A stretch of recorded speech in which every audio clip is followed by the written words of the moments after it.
daripada nyawa,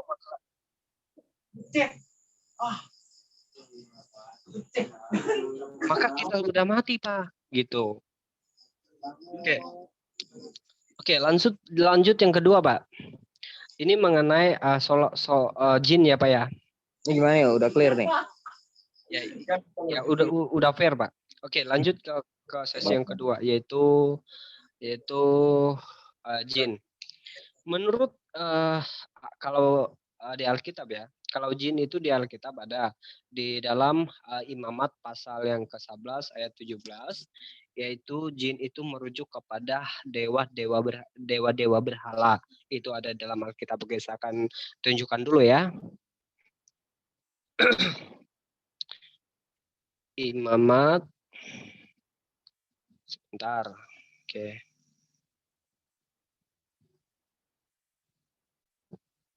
Imamat 11 ayat 17.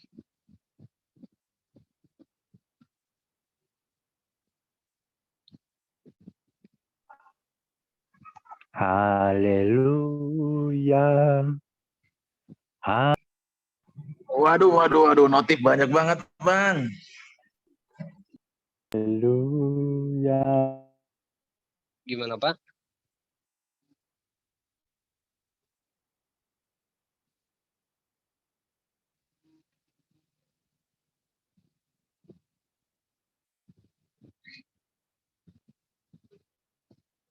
Salah. Salah.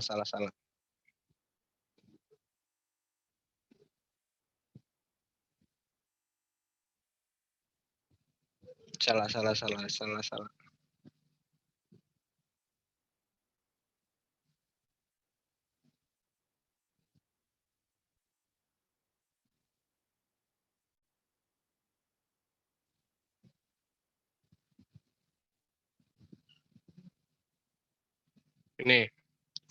Oke, saya akan bacakan. Di sini dikatakan, janganlah mereka mempersembahkan lagi korban mereka kepada jin-jin, sebab menyembah jin-jin itu adalah zina. Itu yang harus menjadi ketetapan untuk selama-lamanya bagi mereka turun-temurun. Ini berbicara soal orang yang tidak mengenal Tuhan, mereka ingin menyembah pada jin-jin. Nah, sekarang saya akan buktikan bahwa jin-jin di sini adalah merujuk pada dewa berhala. Ini saya akan kutip di dalam penjelasan Rasul Rasul Paulus.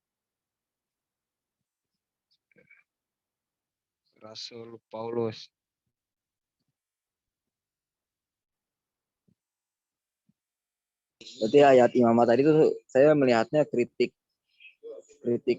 Kristiani terhadap agama pagan kan ya? Siapa, Pak? Agama paganisme, menyembah berhala.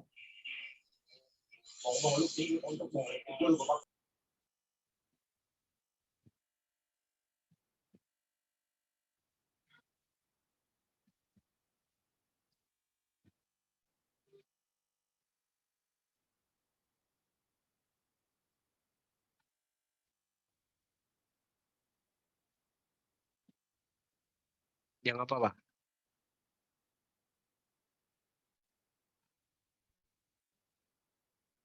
Halo? Iya. Ya, yang apa ya, Pak? Ya, ini saya melihatnya ayat yang Imamat tadi sama Korintus ini, saya melihatnya ini sebagai kritik Kristiani terhadap agama-agama pagan. Ya memang ya menurut saya benar. Terus ya masalahnya di mana masalahnya? Ya, jadi gini. Di dalam Imamat pasal 7 tadi ada yang disebut dengan jin, dan ini adalah kritik atau penjelasan Rasul Paulus tentang persembahan di perjanjian lama itu merujuk kepada dewa berhala dan roh jahat. Roh jahat di sini merujuk pada dewa berhala, yaitu jin. Nah, yang saya pertanyakan di dalam kitab Anda, ketika Muhammad ini melaksanakan ibadah atau ritual sholatnya, yang datang ketika Muhammad melaksanakan sholatnya adalah jin. Jelas di dalam Alkitab bahwa yang mempersembahkan persembahan kepada jin itu merujuk kepada dewa berhala atau roh jahat. Nah, yang saya pertanyakan adalah Muhammad yang melaksanakan sholatnya, yang datang ketika Muhammad melaksanakan sholatnya adalah jin. Siapa jin yang ada di Al-Quran, Pak, yang datang ketika Muhammad melaksanakan sholat, Pak? Ini saya akan tunjukkan ayatnya supaya kamu bisa membaca, Pak. Surat Al-Jin ya. Iya betul. Surat Al-Jin Ayat berapa saya lupa. Surat Jin ayat yang ke-19. Nah ini Pak. Nah, siapa jin di sini Pak yang datang ketika Muhammad melaksanakan ritual sholatnya?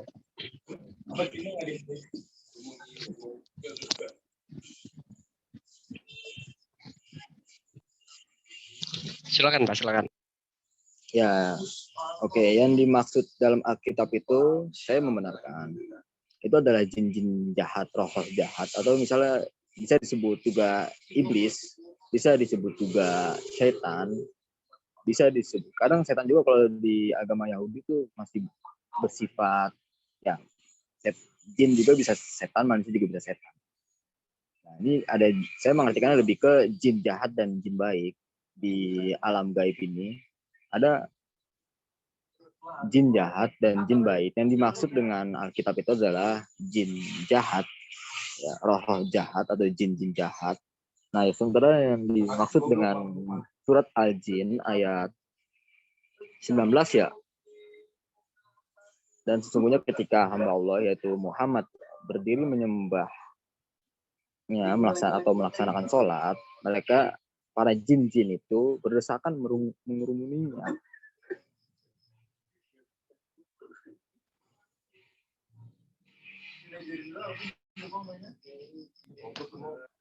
Oh, ada nggak pernyataan Pak bahwa jin-jin itu ada yang baik dan ada yang jahat Pak? Ada nggak ayatnya Pak? Karena jelas di Alkitab tadi dikatakan bahwa jin itu merujuk kepada dewa berhala atau roh-roh jahat. Itu yang dicatat di dalam Alkitab. Dan Rasul Paulus ini tahu betul tentang kitab perjanjian lama karena Paulus ini seorang ahli Taurat sebelum ia bertobat atau menjadi penginjil atau menjadi murid Yesus Kristus.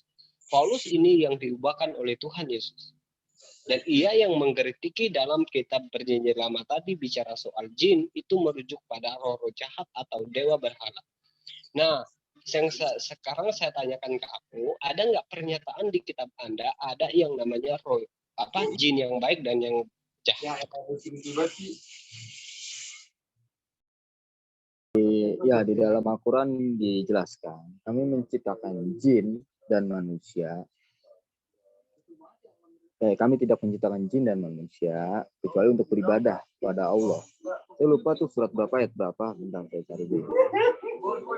Jadi inti poinnya bahwasanya ada jin yang menyembah Allah dan ada juga jin yang menyekutukan Allah. Nah, jin yang menyembah Allah ini adalah jin-jin baik atau jin-jin muslim katakan. Dan ada juga jin-jin kafir. Sama halnya dengan manusia, ada manusia yang menyekutukan Allah dan ada juga manusia yang taat kepada Allah, manusia yang kafir dan manusia yang taat. Nah, dari sini kita bisa artikan bahwasanya ada jin baik dan ada jin jahat. Karena jin dan manusia itu diciptakan untuk menyembah Allah. Dan jin tidak pure jahat. Ada roh-roh baik, misalnya dalam bahasa Alkitab, dan juga ada roh-roh jahat. Roh-roh baik ini adalah roh-roh yang taat kepada Allah, dan roh-roh jahat ini adalah roh-roh yang menyekutukan Allah, dan tugasnya adalah menggoda manusia. Dan ini bisa diartikan sebagai setan. Itu. Oke, baik. Yang mengerumuni Muhammad, saya membaca tafsiran dulu. Saya takut salah arti ya. Soalnya saya bisa membaca yang mengerumuninya adalah jin-jin jahat atau jin-jin baik, saya kurang tahu. Tapi ntar saya baca tafsirannya dulu. Saya nggak bisa menafsirkan secara sendiri.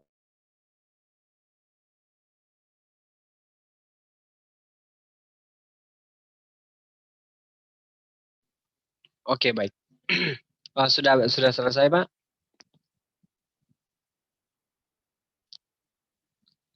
Udah selesai? Oke. Di dalam kekristenan bicara soal roh-roh jahat atau roh-roh dewa berhala atau jin-jin ini ditolak di dalam kekristenan karena di dalam kekristenan semua itu diusir, gak ada yang bersekutu dengan orang Kristen. Pengikut Kristus itu gak ada jin ataupun apapun yang mengikuti orang Kristen, tapi melainkan itu semua diusir. Seperti mana uh, seperti mana Yesus yang disuruh oleh iblis untuk menyembah dia. Tapi apa kata Yesus? Jangan mencobai Tuhan Allahmu. Jadi kami ya mengusir semua setan ataupun roh jahat ataupun jin, dan tidak ada jin ataupun apapun yang ingin berkomplot dengan kami. Oke. Menurut catatan Al-Quran, misalnya di surat 16 ayat yang ke-33 sampai 36, di mana Adam berasal dari surga, kemudian mereka itu diusir dari surga dan Allah ini mengutuk jin atau setan, Pak. Nah, perbedaan antara jin dan setan itu menurut Bapak gimana? Karena di surat 16 ayat 33 itu berbicara soal jin yang dikutuk, dibenci. Jin itu tidak diterima lagi. Nah, menurut catatan Al-Quran, di surat Al-Alaq, surat yang ke-7 ayat 179, orang yang menyekut bersama-sama dengan jin atau ingin bersamaan dengan jin, ya tempatnya neraka, Pak. Ini ayatnya, sebentar ya.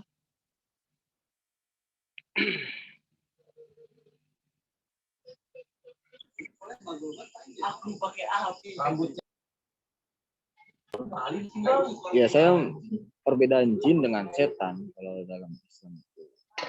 Kalau saya pengetahuan saya, setan itu adalah pasukan-pasukan iblis yang memang pure diizinkan oleh Tuhan untuk menggoda manusia, dan mereka pure jahat, pure terkutuk. Berbeda dengan jin, yang ada yang jin baik dan jin jahat, dia tidak pure terkutuk. Ada kalanya jin yang yang baik, yang taat kepada Tuhan.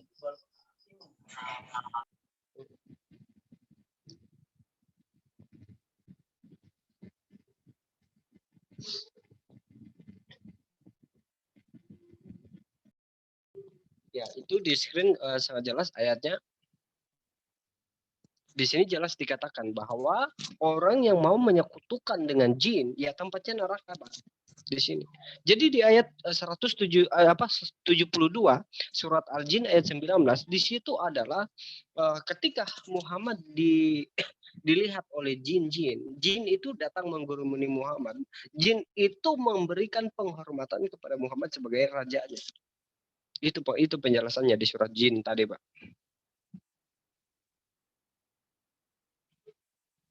Jadi Muhammad ini secara secara urfiah ya, Muhammad ini bergaul dengan jin. Nah, orang yang bergaul dengan jin atau yang ingin bersamaan dengan jin, ya tempatnya neraka. Jelas di sini. Manusia dan jin, Pak, di sini. Kebanyakan dari jin dan manusia. Nah, tempatnya di mana? Tempatnya neraka.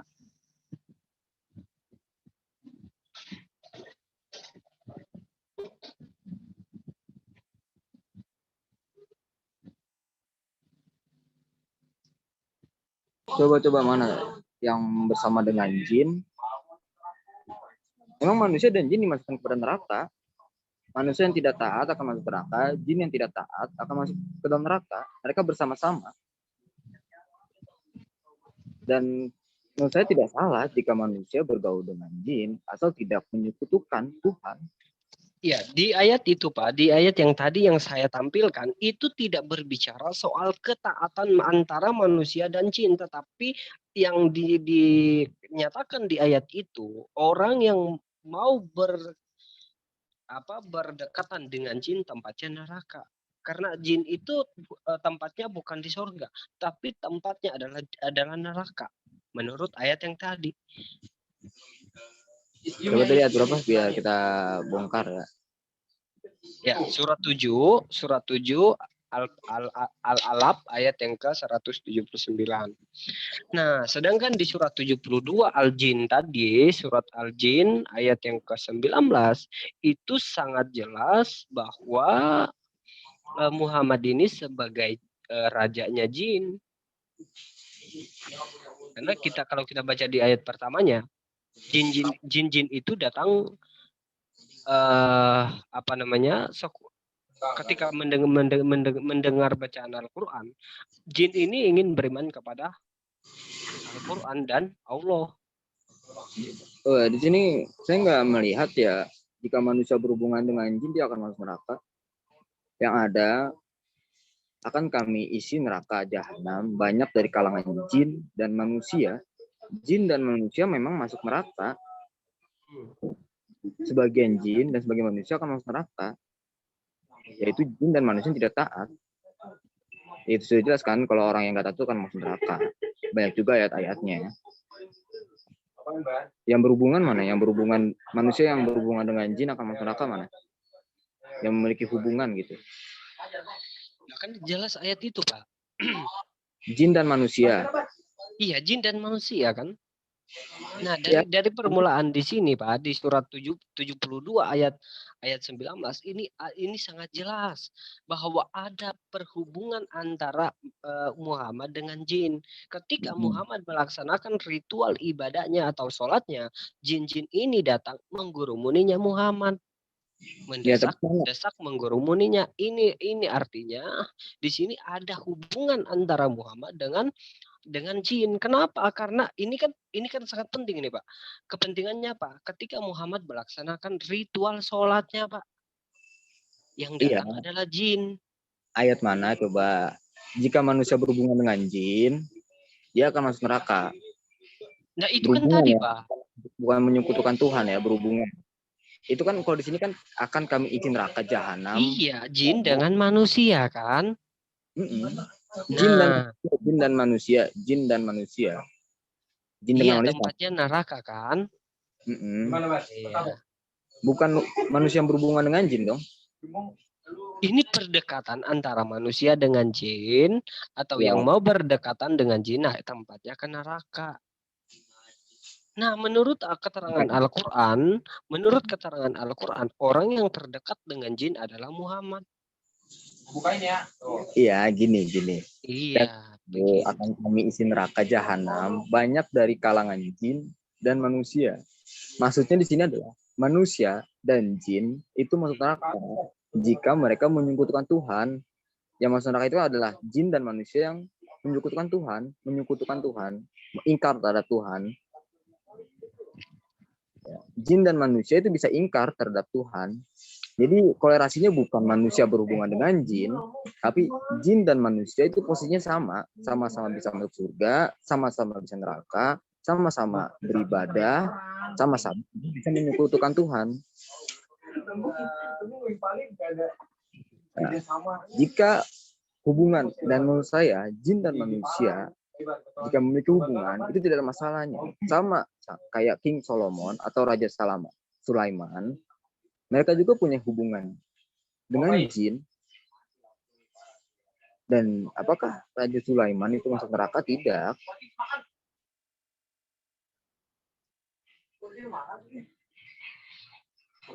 Jadi yang dimaksud ayat ini adalah simpelnya ya, jin dan manusia itu akan masuk neraka jahanam jika mereka menyekutukan Tuhan. Karena yang menyekutukan Tuhan itu adalah apa? Karena yang orang yang menyekutukan Tuhan, mengingkar terhadap Tuhan. Kenapa? Karena jin itu tugasnya adalah beribadah. Manusia tugasnya adalah beribadah. Jika mereka tidak beribadah terhadap Tuhan, maka tempat mereka adalah neraka jahanam.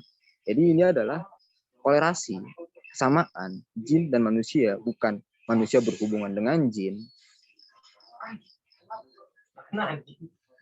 Dan bukan juga jin berhubungan dengan manusia, tapi jin dan manusia itu punya kolerasi yang sama-sama ditugaskan untuk beribadah. Dan jika mereka tidak beribadah, maka mereka akan masuk neraka jahanam. Itu. Kalau ada musuh kelihatan.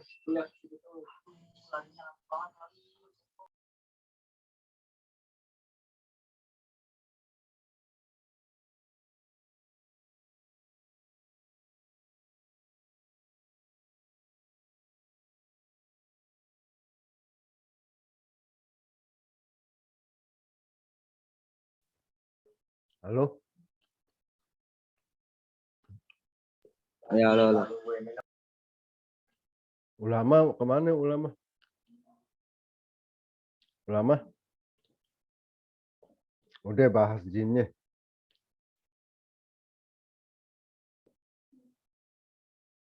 Jadi menurut Dafa, di Quran jin bisa bertobat ya? Bisa. Dan dia juga bisa ingkar terhadap Tuhan. Itu yang menyebabkan ada roh baik kalau dalam Alkitab ya, dan ada roh jahat.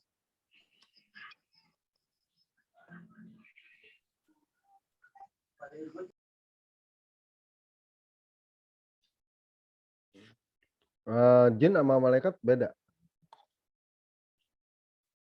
Beda. Kalau malaikat dia pure sebagai apa ya, roh baik ya, yang pure dia secara baik. Memang karena dia tidak diberikan nafsu, maka mereka tidak bisa ingkar terhadap Tuhan. Jadi Allah emang sengaja di Quran ciptain makhluk yang jahat gitu. Kenapa? Iya, di Quran Allah jadi ciptain sengaja yang jahat gitu. Ada yang pure jahat, ada yang pure baik gitu. Iya. Sebenarnya awalnya itu nggak ada yang pure jahat ya. Kalau misalnya kita melihat kejahatan, iblis pun dulu sempat menjadi malaikat yang baik ya. Namun mereka ingkar karena tidak mau sujud kepada Adam ya. Kalau dalam surat Al-Baqarah saya lupa ayat berapa itu. Nah, dengan tragedi itu, kejadian iblis tidak mau sujud dengan Adam karena dia sombong, maka iblis, nah bagaimana caranya dia diberikan otoritas, mungkin sifat menjadi pure jahat dia, jadi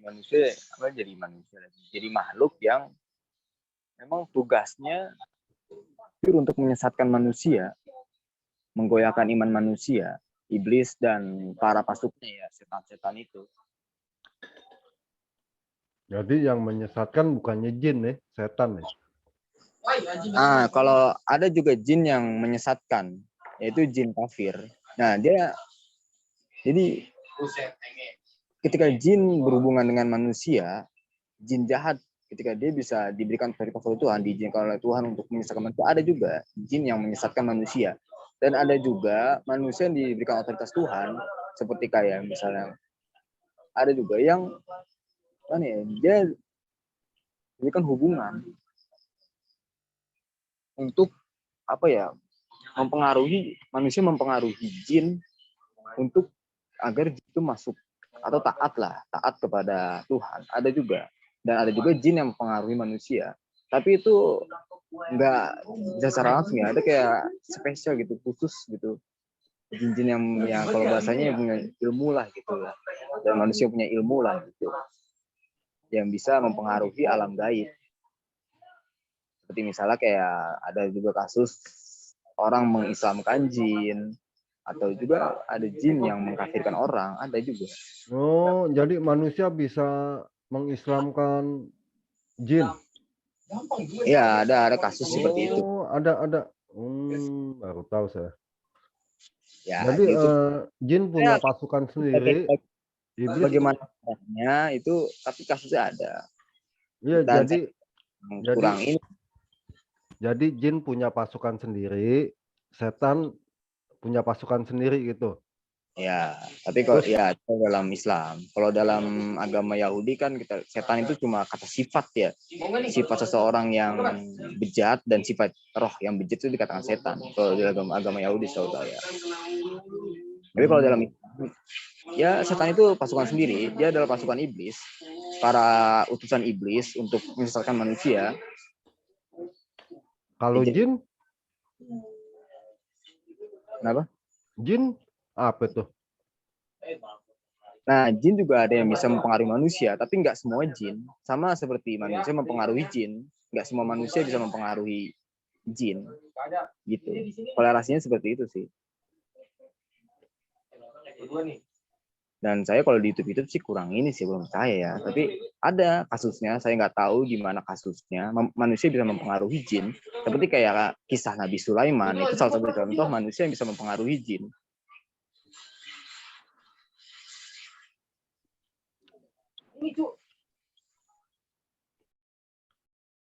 Jadi ada 3 dong ya, ada jin, ada malaikat, ada iblis ya. Ya, ada setan, jin, malaikat, iblis. Itu kalau di alam gaib. Di alam gaib.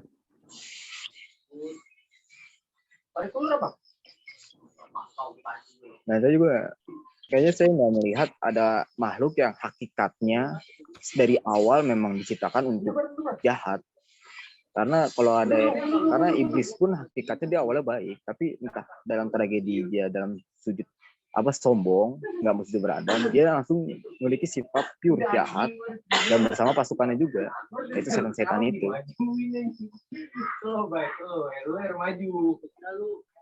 Nah, kan iblis itu kan sebagai raja ya. Nah, hamba-hambanya itu pasukan-pasukannya itu adalah setan. Oke, baik. Kalau pengertian kamu tentang tentang ayat yang tadi itu tidak ada hubungannya dengan antara Muhammad dengan jin. Kalau kita baca dengan benar ayat itu ada sangat jelas dikatakan bahwa Muhammad ini didekatkan dengan jin karena Muhammad melaksanakan sholatnya. Dan inilah sangat jelas ada persekutuan antara manusia dengan jin ini. Dan mereka ini tidak mentaati perintah Tuhan. Dan mereka akan ditempatkan di neraka. Karena ayat yang tadi sangat jelas dikatakan bahwa penghuni neraka adalah jin dan manusia yang memenuhi dengan neraka jahanam itu, Pak. Kalau menurut sudut pandang saya, kenapa saya katakan termasuk Muhammad atau Muhammad tidak melaksanakan semua sholatnya. Kalau Muhammad ini melaksanakan semua sholatnya, pastilah Muhammad tidak dikatakan oleh Allah, Muhammad ini tidak berdosa. Tetapi faktanya, Al-Quran mencatat 2 kali di dalam Al-Quran bahwa Muhammad ini manusia yang berdosa. Di surat 48 ayat yang kedua, di situ jelas dikatakan bahwa Muhammad ini harus bertobat dari dosanya supaya ia mendapatkan pengampunan dari Tuhan. Dan yang kedua, Muhammad harus mencari jalan yang lurus. Menurut keterangan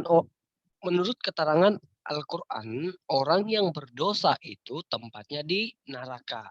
Berdasarkan surat 2, surat Al-Baqarah ayat 81.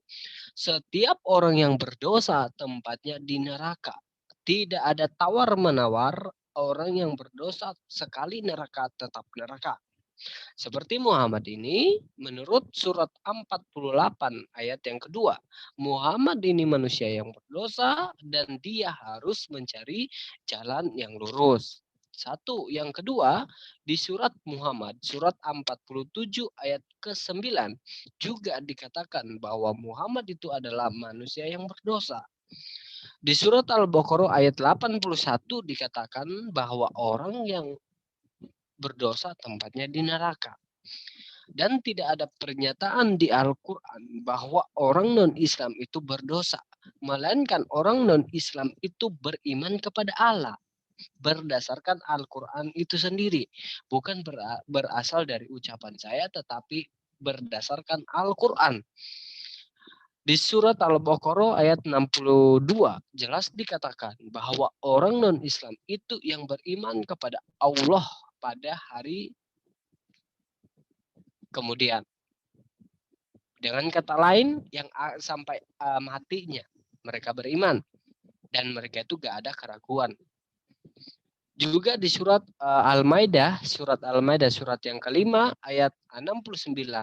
Di situ juga dinyatakan bahwa orang non-Islam yang beriman kepada Allah. Di seluruh Al-Quran tidak ada pernyataan di dalam Al-Quran bahwa Islam itu mempunyai iman kepada Tuhannya. Yang ada adalah orang non-Islam itu beriman kepada Tuhan. Itu yang dinyatakan oleh Al-Quran. Dan tempatnya adalah sorga. Orang yang beriman. Menurut surat Yunus, surat 10 ayat 61 sampai 64. Berbicara soal orang yang beriman, tempatnya di sorga. Bukan di neraka. Begitu, Pak. Oke, atu-atu ya, satu-satu ya. Dari yang Muhammad, yang surat Al-Jin ini, yang Muhammad SAW dikerumuni jin nih, udah clear belum nih? Belum? Ya, jadi yang dimaksud oleh Al-Jin ini menurut tafsir ya, yaitu jin yang bergerumbulan itu adalah jin-jin yang ingin mendengarkan menyaksikan Muhammad sedang sholat. Nah, dengan itu kita bisa lihat itu adalah jin-jin muslim yang takjub dengan Muhammad ketika Muhammad sedang sholat. Itu. Jadi bukan Muhammad sedang berhubungan dengan jin, maksudnya menyekutukan Tuhan atau menyembah jin gitu ya. Jadi jin itu datang dengan sendirinya, berkerumun, berdesak-desakan, ingin melihat Muhammad sedang sholat. Itu yang dimaksud surat Al-Jin ayat 19. Oke. Lalu yang kedua ya, tentang surat Al-Fatihah ayat 2. Sungguh kami telah memberikan kepadamu kemenangan yang nyata. Ini saya baca dari ayat 1. Dan ayat keduanya, agar Allah memberikan ampunan kepadamu atas dosamu yang lalu dan yang akan datang, serta menyempurnakan nikmatnya atasmu dan menunjukimu ke jalan yang lurus. Oke, saya bentar buka tafsirnya dulu ya, biar saya nggak dibilang menafsirkan secara sendiri. Baik, silakan, Pak.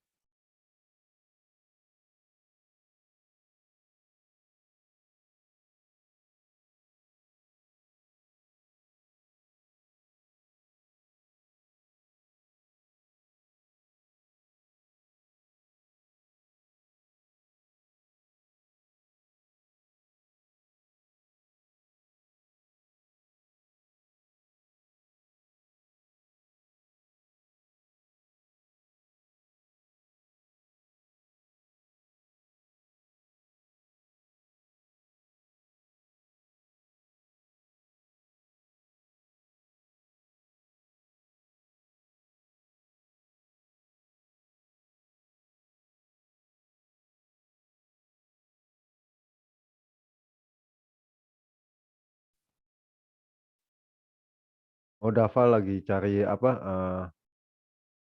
Tafsir apa tadi tentang jin ya? Bukan, Bukan. surat 48 ayat kedua. Oh, iya.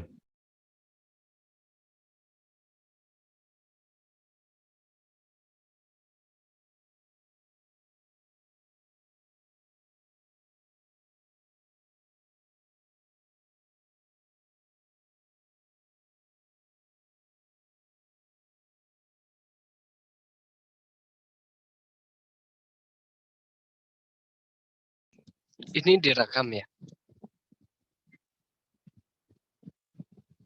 Direkam, ntar kalau mau setuju ya di YouTube-in nggak apa-apa. Mau, cuma nggak bisa diedit-edit sih saya. Oh gitu. Hmm. Kalau gini kan direkam kan? Ya, direkam ini. Ya. Ini menurut tafsirnya ya. Ini kan mengenai tentang Oke, silakan Pak, dari silakan. ayat 1 sampai 2 ini mengenai tentang kemenangan ya, kemenangan Rasul atas perang-perangnya ya. Saya nggak tahu perang apa yang dikisahkan, tapi mengenai tentang kemenangan pasukan Nabi Muhammad atas perangnya ya. Karena di ayat 1 dijelaskan sesungguhnya kami telah memberikan kepada kemenangan yang nyata. Maksudnya adalah kemenangan perang. Nah, tafsir ayat kedua ini adalah supaya Allah memberi ampunan kepada ya, yang maksudkan adalah berkat jihadmu itu, berkat perjuangan perangmu itu terhadap dosamu yang telah lalu dan yang akan datang, supaya umatmu mau berjihad karena akan mendapat ampunan seperti kamu. Pengertian ayat ini mengandung penakwilan, mengingat ya para nabi ini maksum ya. Banyak juga ya dalil nakli, dalil akli yang menjelaskan bahwasanya nabi ini adalah manusia yang maksum, yaitu yang manusia yang terhindar ya dari segala perbuatan dosa. Nah, dengan demikian maka huruf lam pada permulaan ayat ini menunjukkan makna ilatul ghaiyah, dan lafal yang dimasukinya merupakan musabab bukan sebab, serta menyempurnakan melalui kemenangan tersebut nikmatnya, pemberian nikmatnya atasmu, dan memimpin kamu melalui kemenangan itu kepada jalan, yakni tuntunan yang lurus. Artinya Allah memantapkan kamu pada agama Islam. Jadi kalau menurut saya, mana ya?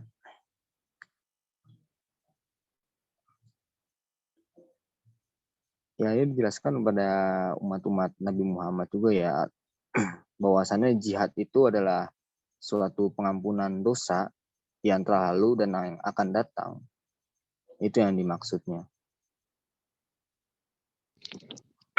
Oke, baik.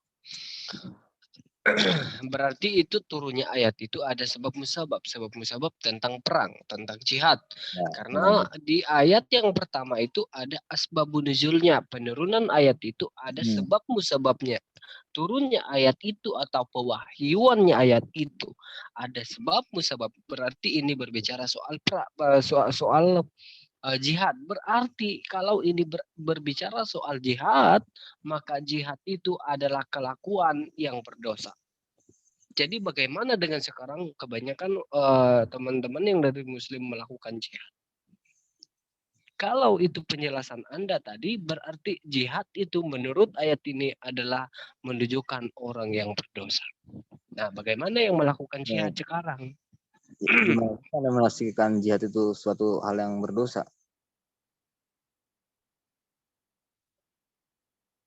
Kan di sini dijelaskan tafsirannya bahwasannya jihad itu memberikan ampunan kepadamu terhadap dosamu yang telah lalu dan yang akan datang, serta menyempurnakan nikmatnya atasmu. Iya, betul. Dan di ayat ini ada ayat pertamanya ada asbabun nuzulnya, sebab musabab turunnya ayat ini. Dan ini berbicara soal perang, soal jihad kan. Nah, menurut ayat yang kedua, orang yang berjihad ini mempunyai dosa. Dan mereka harus bertobat agar Allah memberi ampun pada kelakuan dosanya, yaitu apa? Yaitu jihad. Nah, sudah jelas di sini bahwa jihad itu adalah berdosa. Bukan jihad itu berdosa, Pak. Ya, Loh, tapi udah jelas di sini, Pak, bahwa orang yang berjihad itu melakukan suatu kedosaan. Ya, coba mana itu? Kamu jihad, kamu berdosa. Ada nggak? Loh, kan tadi kita udah membacanya, Anda pun udah membaca tafsirnya. Dan ini ayat pertamanya ada asbabun nuzul, sebab musabab turunnya ayat ini. Ini berbicara soal perang dan Muhammad melakukan jihad kan? Melakukan jihad, dan apa yang dikatakan oleh Allah, Muhammad harus bertobat. Dari mana? Dari jihadnya. Dari dosa, dari perbuatan apa jihadnya kan? Bukan perbuatan jihadnya, Pak. Itu Dosa-dosa yang ada telah lalu. berbicara soal jihad. Nah, iya betul, sebelum Muhammad ini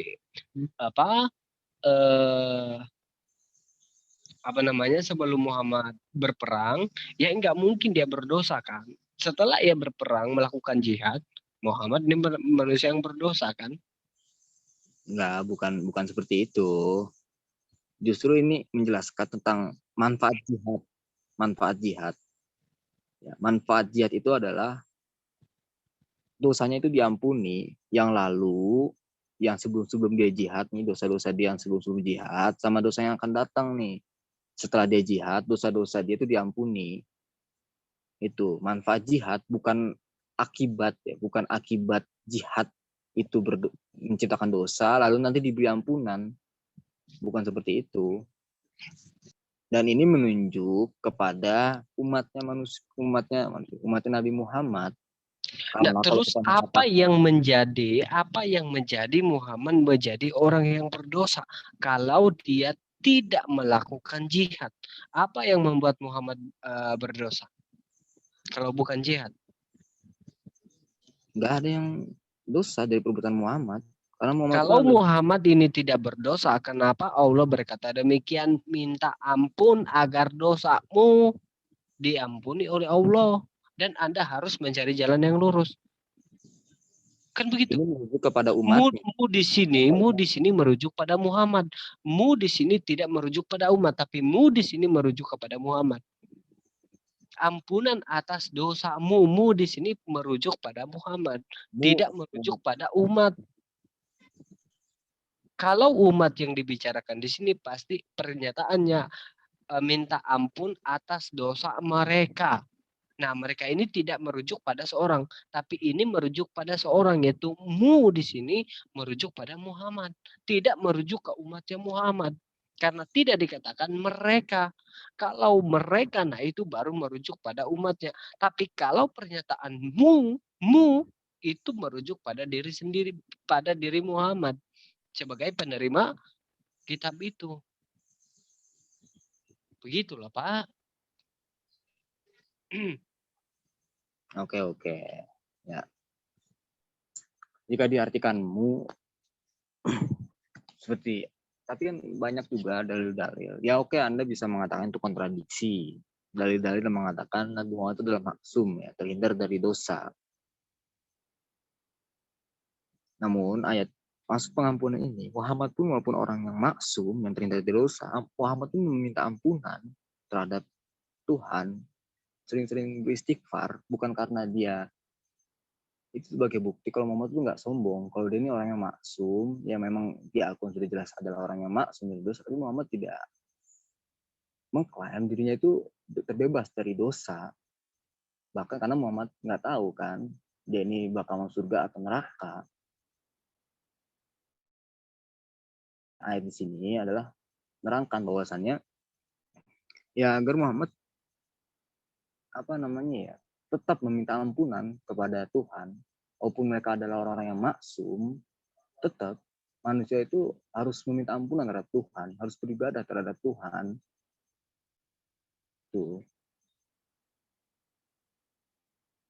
Walaupun secara hakikatnya Muhammad itu adalah orang yang maksum, yang terhindar dari dosa. Tapi tetap Muhammad tetap meminta ampunan. Karena Muhammad tidak sombong, saya orangnya maksum, saya nggak perlu bertaubat. Enggak, manusia harus bertaubat, siapapun juga harus bertaubat terhadap Tuhan. Maksud bertaubat ini meminta ampunan, karena manusia tidak punya otoritas untuk mengetahui apakah dia punya dosa atau tidak.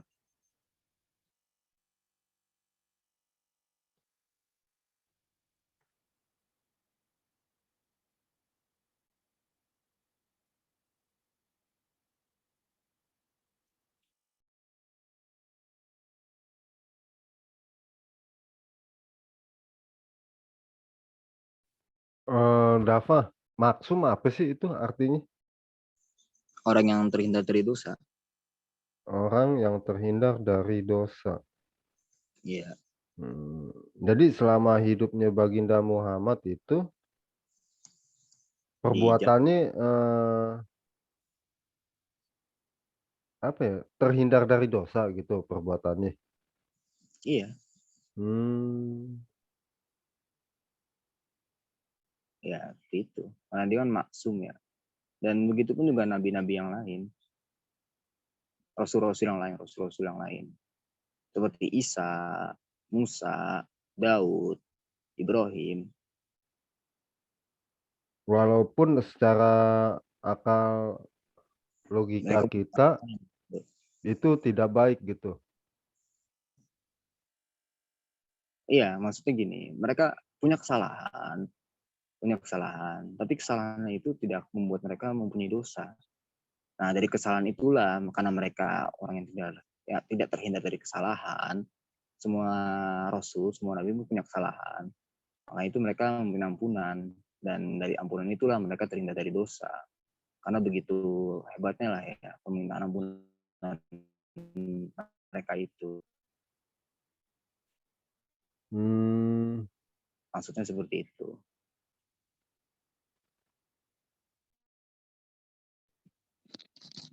Oke lah Pak, kalau memang pengertian Bapak di situ seperti itu, tetapi kalau saya melihat ayat yang saya ketik tadi itu merujuk pada Muhammad yang manusia berdosa. Itu penerangan Al-Quran itu sendiri. Karena katamu di situ itu merujuk pada Muhammad, itu tidak merujuk kepada diri umatnya Muhammad, tidak merujuk kepada umatnya. Tetapi itu merujuk kepada pribadinya Muhammad yang adalah manusia berdosa. Dan Allah menyatakan bahwa Muhammad harus bertobat meminta ampun atas dosanya. Nah, kalau kita melihat dalam asbabun nuzul tadi, Muhammad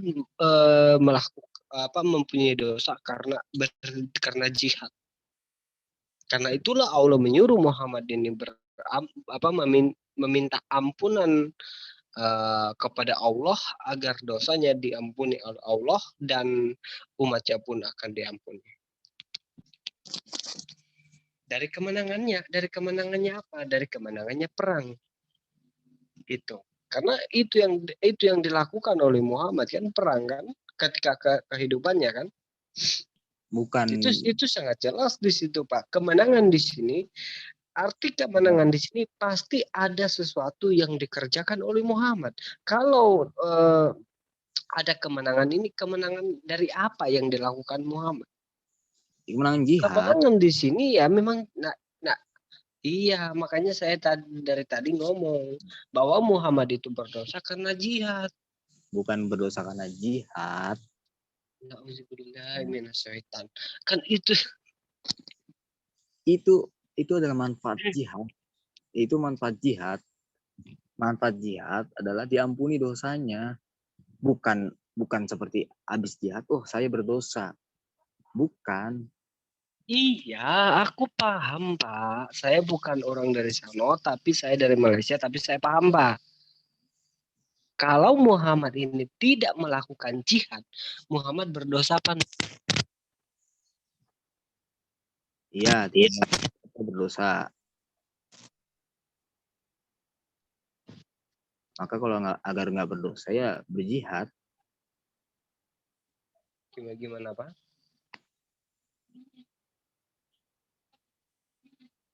Gimana Pak? Jadi itu lebih ke manfaat jihad. Dosa-dosa mereka, bukan mereka jihad, mereka melakukan dosa. Justru dari Terus mereka yang ampuni. Justru dari jihadlah perbuatan mereka sebelum mereka jihad, seperti anggap misalnya ada pasukannya umatnya yang berzina, misalnya anggap ya contoh berzina, itu kan berdosa. Dengan dia berjihad maka dosa zinanya pun diampunin. Bukan mereka berjihad menyebabkan dosa, tapi justru mereka berjihad dosanya diampuni, dosa-dosa sebelumnya.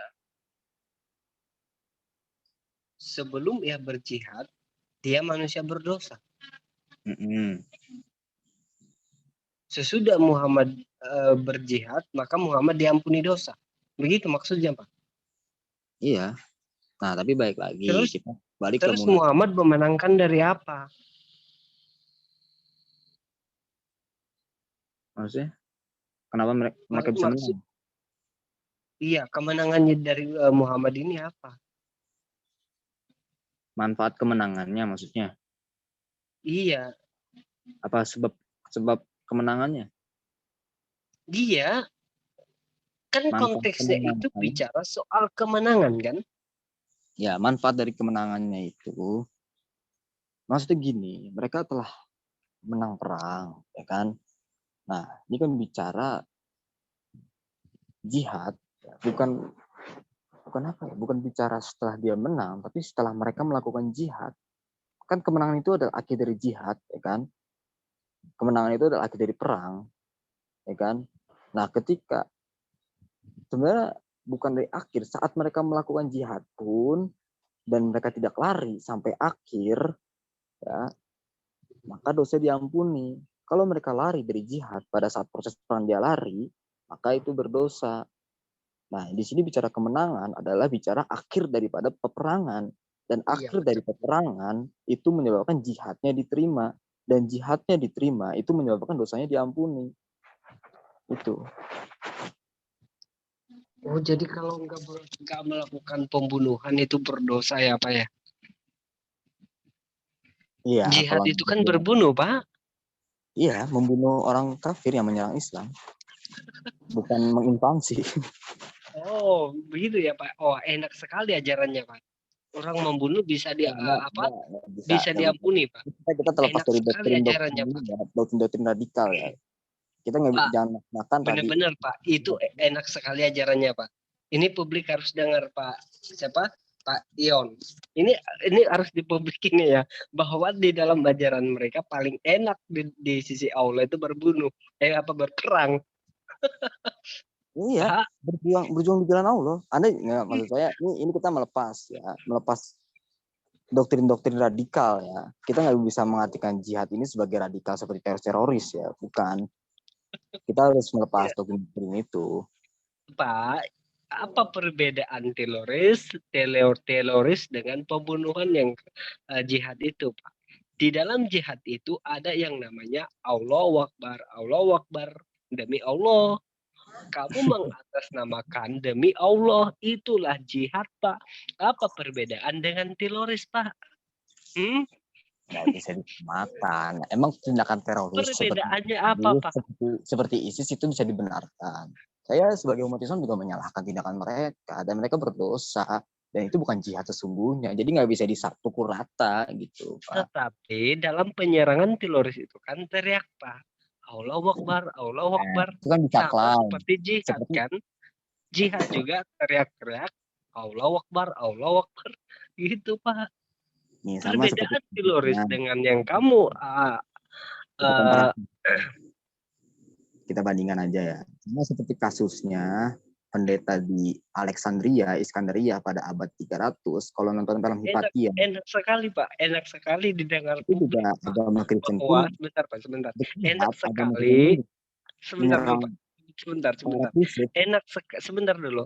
Ini enak sekali publik tahu atau dengar percakapan-percakapan kita ini bahwa yang paling enak ajaran di Islam itu adalah membunuh, Pak. Supaya masuk surga, Pak. Berarti jelas ya di surat 3 Ali Imran ayat 153. Di situ bicara soal jihad. Kalau mati di sisi Allah atau gugur di sisi Allah, pasti ke surga. Imbalannya surga. Kalau terbunuh di sisi Allah, wah enak sekali ajarannya, Pak. Iya, karena kan dia berjuang membela agama Tuhan kan, ya kan? Ini enak sekali, Pak. Ya, maka imbalannya surga ya. Apalagi mereka berjuang sampai mati, sampai keyakinan mereka sampai mati, maka ya imbalannya surga. Itu yang mati syahid ya, kalau kata mati dalam berjihad. Nah, orang yang berjihad pun mendapat pahala karena mereka menguras tenaga mereka demi Tuhan. Sama seperti ya kalau kita komparasikan pada saat abad 300 Masehi di Iskandaria atau Alexandria Mesir, itu pendeta-pendeta Kristen juga menyuarakan jihad ya, kalau dalam bahasanya jihad untuk memerangi para paganisme Yunani yang telah mengganggu mereka.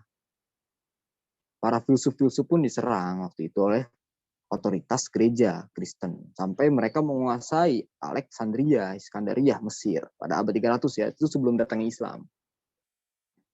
Itu juga konteksnya juga membela agama Yesus, agama Tuhan, dan mereka yang mati akan masuk surga. Sama kayak kita perang salib pun juga tidak ada ayatnya, Pak, di dalam Alkitab.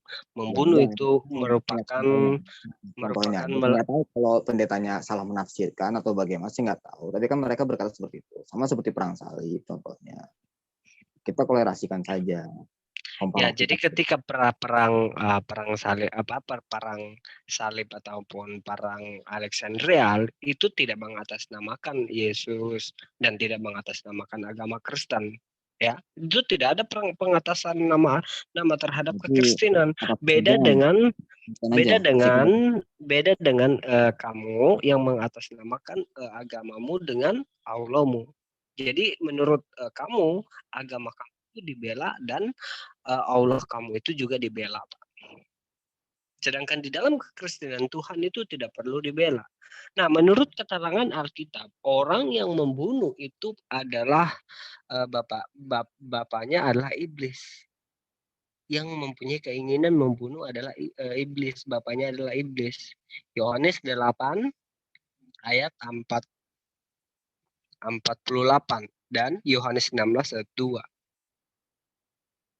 Mereka pembunuh datang dan mencuri dan membunuh, membinasakan. Mereka menganggap bahwa mereka itu berbakti kepada Allah. Oke, berarti perang salib dan itu salah lah ya, Alexandria itu. Dan saya katakan lagi, bukan Tuhan yang meminta untuk dibela dan bukan agama yang meminta untuk dibela, tapi Tuhan menyuruh orang untuk membela agama. Maksudnya adalah, hakikatnya adalah membela orang-orang yang beragama Islam. Itu hakikatnya. Bukan hakikatnya membela Tuhan itu sendiri. Tuhan lagi dalam bahaya lalu dibela, bukan. Tapi lebih ke membela umat. Ini masalah sosial, muamalah yang berkaitan dengan Tuhan. Ya, di sini jelas Pak ya bahwa kamu akan dikucilkan, bahkan akan datang saatnya bahwa setiap orang yang membunuh kamu akan menyangka bahwa ia berbakti kepada Allah. Oke, Orang berarti yang membunuh itu saya anggap kamu itu berbakti kepada Allah, padahal tidak.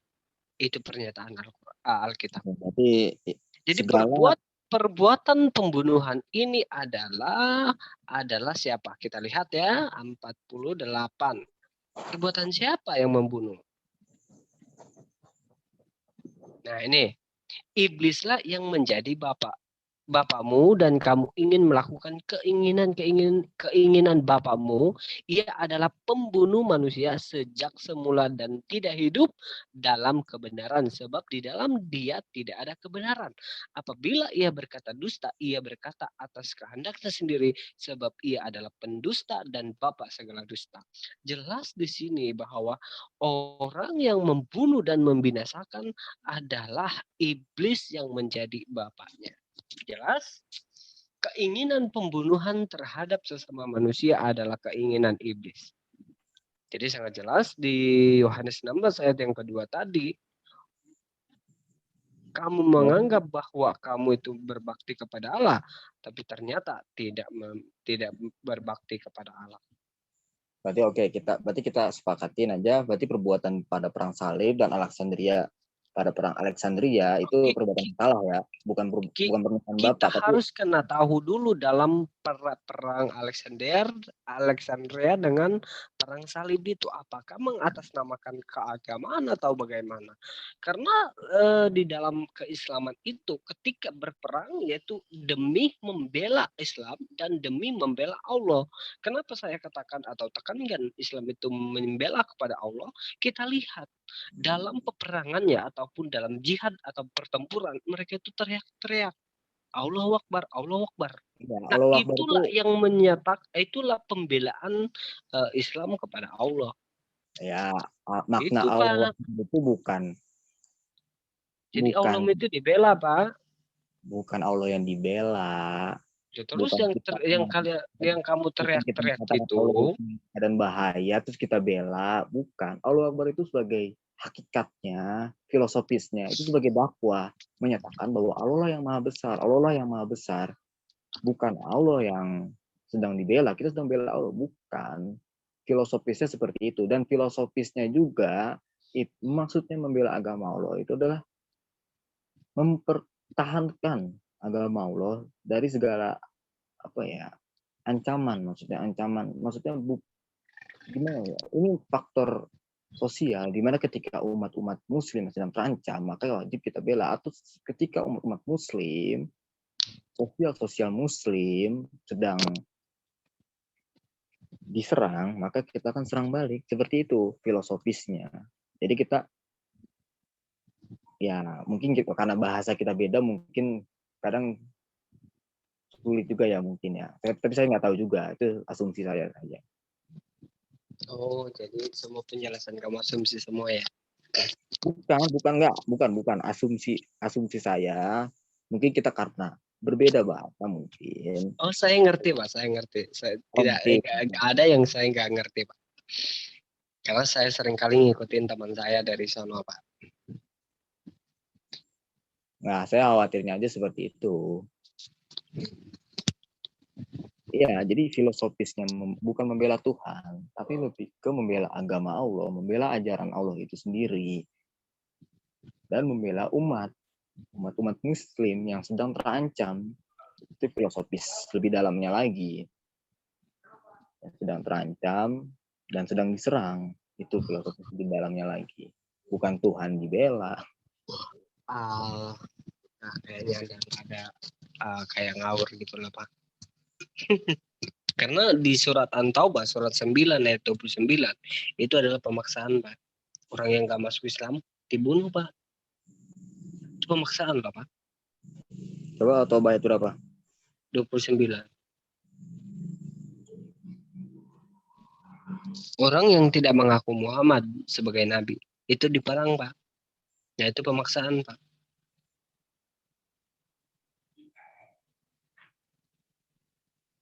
Nggak percaya Muhammad Nabi dibunuh Pak. Di dalam kekristenan tidak ada pernyataan orang tidak percaya Yesus itu Tuhan juru selamat dibunuh, nggak ada. Kata Yesus Markus 16 ayat yang ke-16, siapa yang percaya dibaptis diselamatkan. Nah itu perkataan Yesus, orang yang percaya dibaptis diselamatkan, nggak ada paksaan.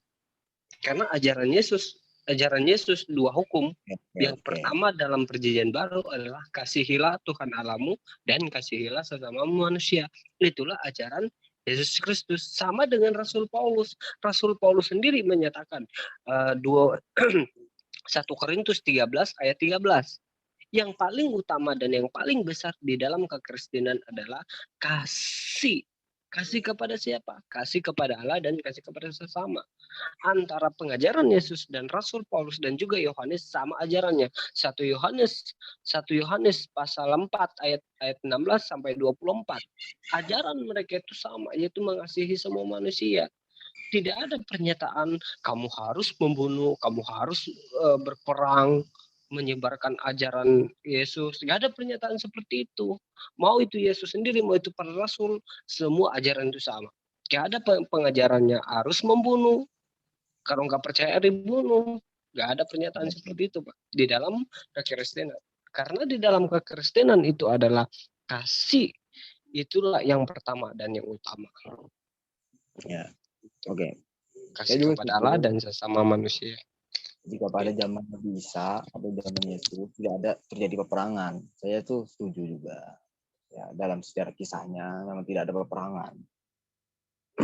Karena dan coba kalau kita balik lagi sebelum datangnya Nabi Isa, Nabi Daud memerangi kaum Filistin, Goliat. Ya, saya nggak tahu itu perintah Tuhan atau enggak. Tapi kalau menurut Anda seperti apa? Itu contoh daripada jihad. Ya. Dan Musa pun sebelum sudah memerintahkan untuk memasuki dan memerangi kaum Filistin.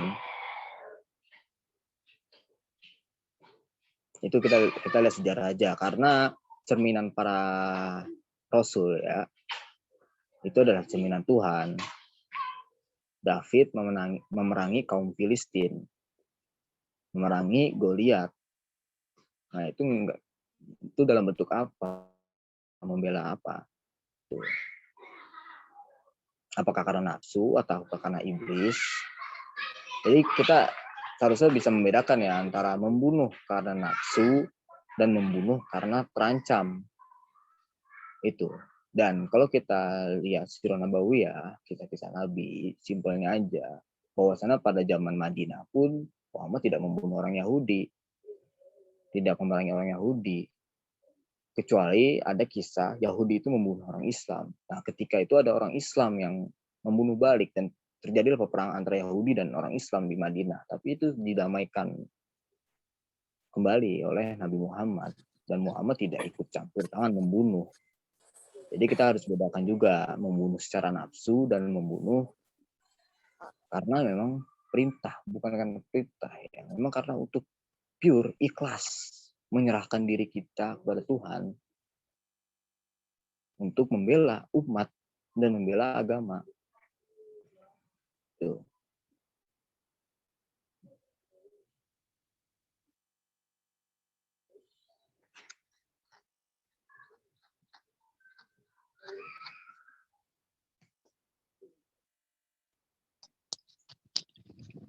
Oke, baik. Oke, tadi kamu berbicara soal perjanjian lama, bicara soal keganasan di dalam perjanjian lama. Yaitu di dalam perjanjian ada banyak cerita tentang perang-perang. Tetapi semua perang-perang yang ada di dalam perjanjian lama itu semua sudah digenapi oleh Kristus dengan hukum yang diberikan kepada manusia, yaitu hanya 2 hukum yang diberikan oleh Tuhan. Itu adalah penggenapan dari perjanjian lama. Karena tidak ada ketaatan manusia dalam perjanjian lama, maka Yesus datang untuk menggenapi semua kitab para nabi.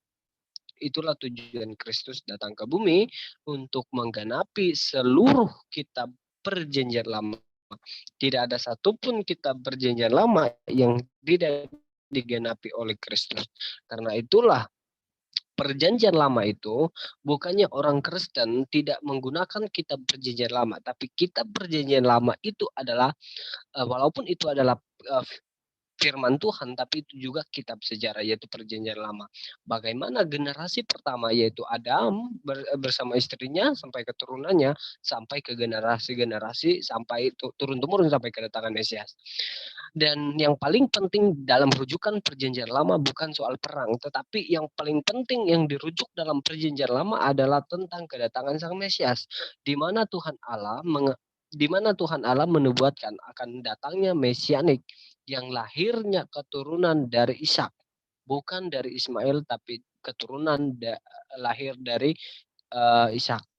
Kejadian pasal 21 ayat yang ke-18 sampai 20 bicara soal Abraham, Ismail, Ishak, dan siapa? Ajar yang diusir oleh Abraham. Nah, disinilah penubuatan Tuhan akan datangnya Mesias, lahir keturunan dari Ishak. Nah, kalau kita lihat di dalam Injil Matius pasal 1 ayat yang pertama, silsilah Yesus itu dari keturunan Abraham, ya. Nah, ini yang terpenting dalam perjanjian lama. Jadi bukannya Kristen itu tidak menggunakan perjanjian lama, sangat menggunakan. Kami menggunakan perjanjian lama itu untuk melengkapi antara perjanjian lama dan perjanjian baru, supaya Alkitab itu tidak tidak berubah arti. Ya, kalau tidak menggunakan perjanjian lama, ya bagaimana kita merujuk ke nubuatan-nubuatan gitu. Nah, itu yang terpenting dalam perjanjian lama. Memang dalam dalam khotbah-khotbah para pendeta-pendeta, perjanjian lama itu jarang sekali untuk dibahas, karena perjanjian lama itu adalah kita rujukan-rujukan begitu aja. Perjanjian lama, dan perjanjian lama itu sudah semua digenapi oleh kedatangan Sang Mesias, yaitu Yesus Kristus. Nah, seperti yang saya sudah katakan tadi, bahwa perjanjian lama itu dirujuk sebagai kitab yang terpenting dalam perjanjian lama, dalam kitab sejarah, yaitu kedatangan Sang Mesias. Itu kepentingan dalam perjanjian lama. Berarti tentang peperangan itu nggak penting ya? Atau hanya kalau soal peperangan di dalam perjanjian baru itu tidak berlaku lagi, Pak, karena itu sudah digenapi oleh Kristus, Pak. Oh, kayak ini juga ya, Pak. Kayak juga hukum tentang bersunat. Oh iya, karena Yesus sendiri disunat karena dia lahir keturunan dari bangsa Yahudi, dan sunat itu sudah digenapi. Jadi ini seluruh kitab perjanjian lama ini sudah dipenuhi, Pak. Ya, maksudnya Digenapi digenapi itu ini bagaimana? Direvisi atau disempurnakan? Kalau direvisi kan arti ada yang harus dihilangkan, kalau ada harus dibatalkan. Iya betul. Nah yang dibatalkan itu adalah kayak korban bakaran persembahan. Di dalam Ibrani 10 ayat 9 sampai 10, Yesus adalah korban persembahan Allah yang agung. Dan sekali sampai selamanya ia dipersembahkan kepada Allah. Terus bagaimana jika ada ayat Alkitab yang mengatakan bahwa Yesus tidak meninggalkan Taurat juga, tidak menghilangkan. Iya, di Matius pasal 5 Apa kan? sama itu sendiri ya. Iya, Matius pasal 5 ayat 18 kan. Janganlah kamu menyangka bahwa aku datang untuk membatalkan hukum Taurat, Menyiarkan. dan kan untuk menggenapinya. Ayat 18-nya sebentar ya, kita baca dulu ya supaya kita mengerti. Mungkin bisa ditampilkan di layar. Iya, Matius Itu dibatalkan berarti tentang peperangan itu. Matius 5:18.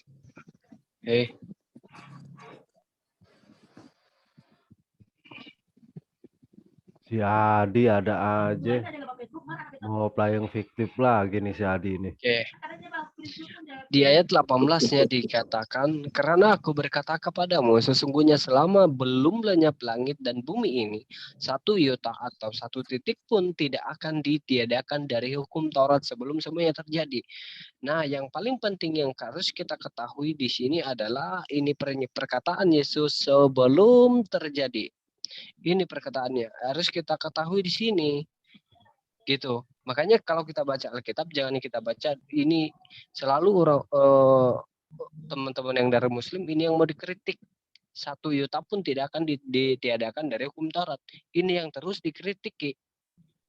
Kenapa ayat ini, kalimat ini tidak dibaca sebelum semuanya terjadi? Kapan ini terjadi? Terjadinya ini setelah Yesus mati di atas kayu salib. Ketika Yesus mati di kayu salib, Yesus berkata, sudah selesai. Apa yang sudah selesai? Semua pekerjaan-pekerjaannya yang ditugaskan oleh Bapa telah diselesaikan oleh Yesus Kristus secara sempurna. Dan hal ini sudah terjadi, maka hukum Taurat itu tidak berlaku lagi. Kecuali 10 hukum. Kalau 10 hukum itu memang itu yang nggak dibatalkan. 10 perintah Tuhan itu nggak dibatalkan, tetapi itu digenapi dalam perjanjian, dalam Matius pasal yang ke-22. Nah, inilah hukum yang diberikan Tuhan Yesus kepada